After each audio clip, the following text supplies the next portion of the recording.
Assalamualaikum warahmatullahi wabarakatuh. Kami dari kelompok 4 ingin melakukan wawancara yang berjudul Dampak Media Sosial Terhadap Etika Sosial Masyarakat.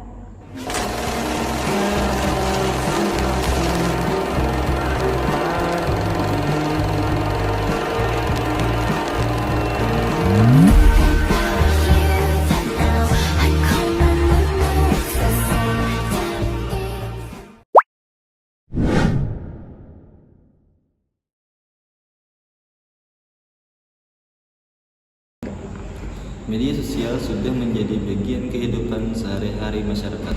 Namun, di balik manfaatnya, media sosial juga membawa perubahan Pada cara kita bersikap dan berinteraksi. Dengan melalui wawancara ini, kami ingin mengetahui bagaimana cara pandang masyarakat dari berbagai usia Mengenai dampak media sosial terhadap etika sosial.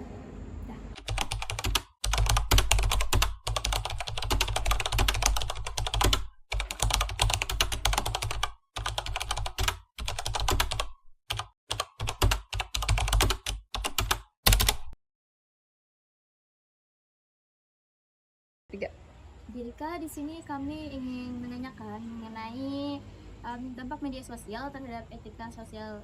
Ya, jadi langsung saja ke pertanyaan pertama ya. Ya.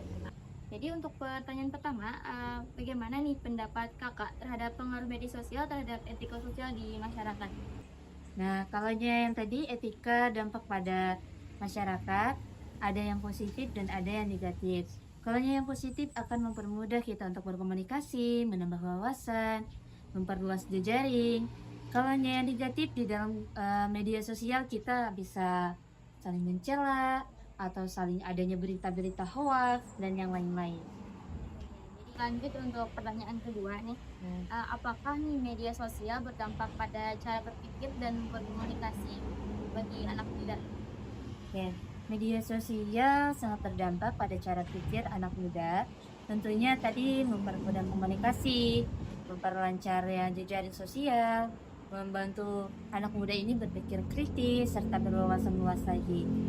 Oh, jadi begitu ya pendapat kakak? Iya. Kemudian ya, pertanyaan selanjutnya nih, menurut kakak, apakah etika bermedia sosial perlu dimasukkan dalam pendidikan formal? Nah, kalau menurut kakak itu tentunya iya, harusnya dimasukkan dalam pendidikan formal tadi lagi. Oke, kemudian nih, pertanyaan keempat ini masih ada sangkut pautnya dengan pertanyaan ketiga ya. Menurut kakak nih, bagaimana peran institusi pendidikan dalam membentuk etika digital mahasiswa? Nah, kalau peran institusi, kalau menurut kakak ya, itu kita harus adanya mengadakan literasi serta sosialisasi, mungkin pembelajaran lagi tentang etika, jangan sampai salah menggunakan media sosial. Oke, begitu. Kemudian yang terakhir nih, Ya. pertanyaan terakhir, apa solusi akademik atau praktis agar media sosial dapat dimanfaatkan secara positif tanpa merusak etika sosialnya? Nah, oke, masih bersangkutan dengan yang pertanyaan nomor 4 tadi, kita harus mengadakan literasi lagi tadi, entah sosialisasi atau bimbingan atau acara-acara yang membantu mahasiswa atau remaja-remaja ini untuk mengenali apa sih dampaknya kalau berkomunikasi itu terlalu bermedia sosial itu salah, akan mempengaruhi apa. Kita harus mengadakan literasi tadi, belajar bersama-sama, akan tahu dampaknya itu akan merusak kejiwaan kita, menyebarkan hoax yang tidak baik, jangan sampai salah guna dalam menggunakan media sosial. Oke, jadi begitu ya pendapat kakak tentang media sosial di kehidupan masyarakat ya. Iya. Ya, terima kasih untuk wawancaranya kak. Iya, sama-sama. Maaf ganggu waktunya. Iya, sama-sama. Baik, terima kasih sudah meluangkan waktunya Ibu. Kami mau tanya sedikit tentang pengalaman dan pendapat Ibu soal media sosial dan etika berkomunikasi. Baik, pertanyaan pertama, menurut Ibu, apa perbedaan etika berkomunikasi sebelum dan sesudah adanya media sosial? Sebelum adanya media sosial, orang dulu berkomunikasi dengan sangat sopan dan bisa bertatap muka secara langsung. Sedangkan sekarang komunikasi secara instan melalui kamera HP. Kadang-kadang anak tuh atau seseorang itu akan kebablasan dan tidak sopan dan tidak ada rasa keakraban atau kekeluargaan sepertinya hilang. Baik. Pertanyaan kedua, apakah media sosial mempengaruhi hubungan antar anggota keluarga atau lingkungan sekitar? Sangat mempengaruhi untuk di lingkungan keluarga. Dengan adanya media sosial justru jarang bertemu dan rasa keakraban tidak ada. Kalau tidak ada media sosial, dulu secara langsung bisa bertatap muka dan timbulnya rasa keakraban, silaturahmi secara langsung. Sedangkan sekarang tidak ada silaturahmi secara langsung dan akan menjauhkan antara kita dengan keluarga. Dan yang ketiga, dampak positif apa yang paling Ibu rasakan saat bermedia sosial? Kita dengan media sosial akan banyak menambah ilmu. Contohnya aja, misalnya kita hendak membuat resep masakan, kita bisa melalui media sosial mencari beberapa macam resep masakan ataupun ilmu-ilmu yang lain yang dapat kita gali dari media sosial. Dan yang kelima, apa peran orang dewasa dalam memberi contoh etika bermedia sosial yang baik? Orang khususnya orang tua atau orang dewasa, kita harus memberikan contoh-contoh langsung bagaimana cara menggunakan media sosial yang benar. Salah satu contoh, tidak menyebarkan berita-berita hoax atau berita-berita yang tidak jelas beritanya. Itu aja pesannya, supaya tidak mengundang masalah di lingkungan masyarakat, yang sehingga berita yang tidak benar itu akan meresahkan masyarakat. Baik Bu, terima kasih banyak atas waktunya Bu. Intinya memang teknologi boleh maju, tapi etika dan kehangatan keluarga harus tetap nomor satu ya. Iya, betul. Terima kasih. Menurut Kakak, bagaimana pengaruh media sosial terhadap etika sosial masyarakat di lingkungan sekitar? Media sosial mempermudah berkomunikasi, tetapi dapat menurunkan kesantunan dan empati dalam berinteraksi.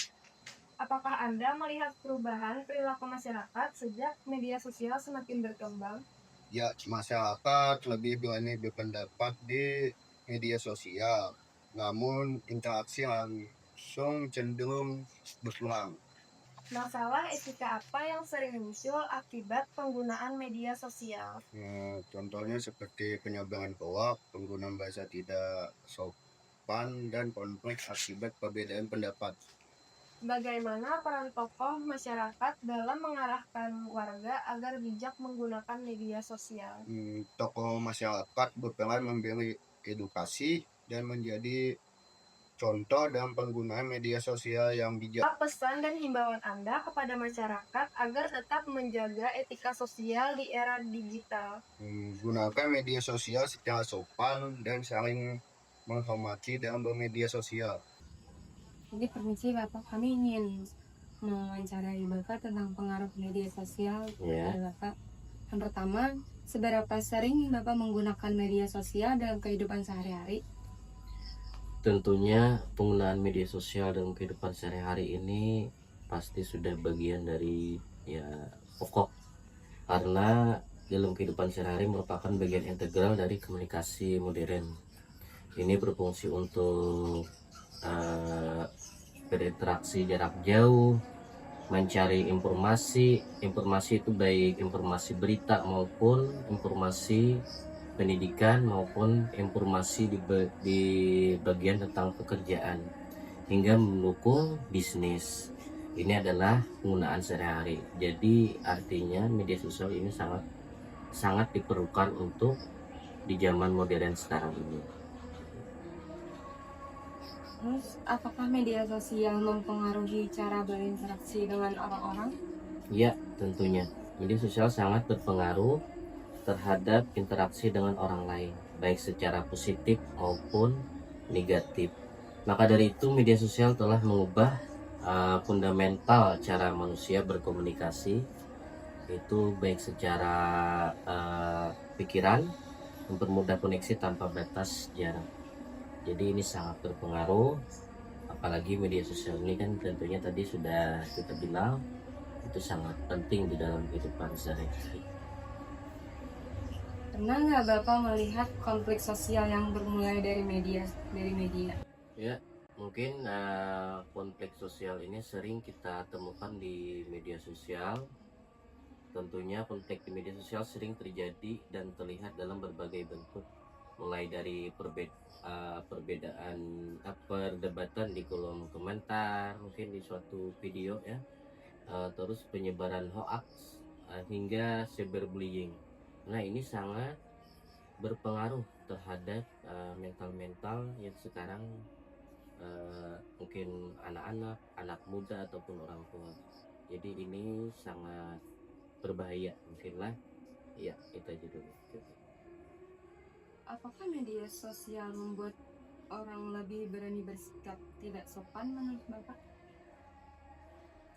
Pastinya iya, karena media sosial ini adalah terbukti berkontribusi membuat orang merasa lebih berani untuk bersikap tidak sopan ataupun kasar. Terjadi tadi, kita kembali tadi, mungkin di media sosial tadi perdebatan di kolom komentar itu pastinya kata-kata kasar itu sangat berani diutarakan oleh beberapa pihak. Maka dari itu media sosial ini kita perlu bisa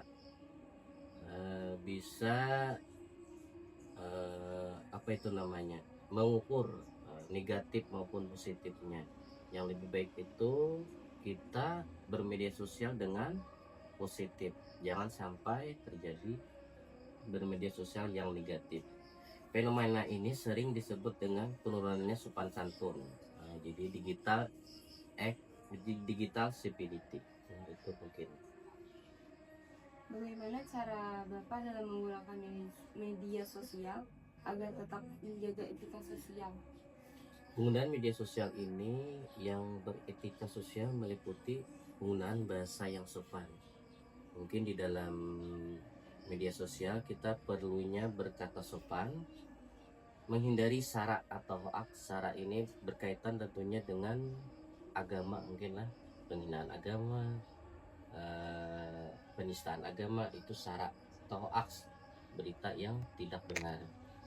Melindungi privasi, jadi perlunya melindungi privasi diri, artinya jangan sampai seluruhnya itu kita umbar kan?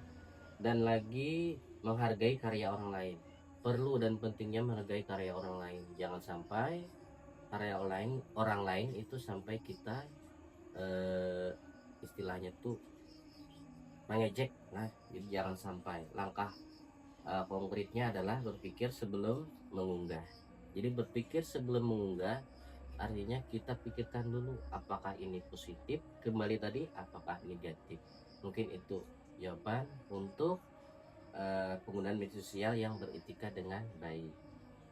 Terima kasih Bapak untuk waktunya. Ya, sama-sama.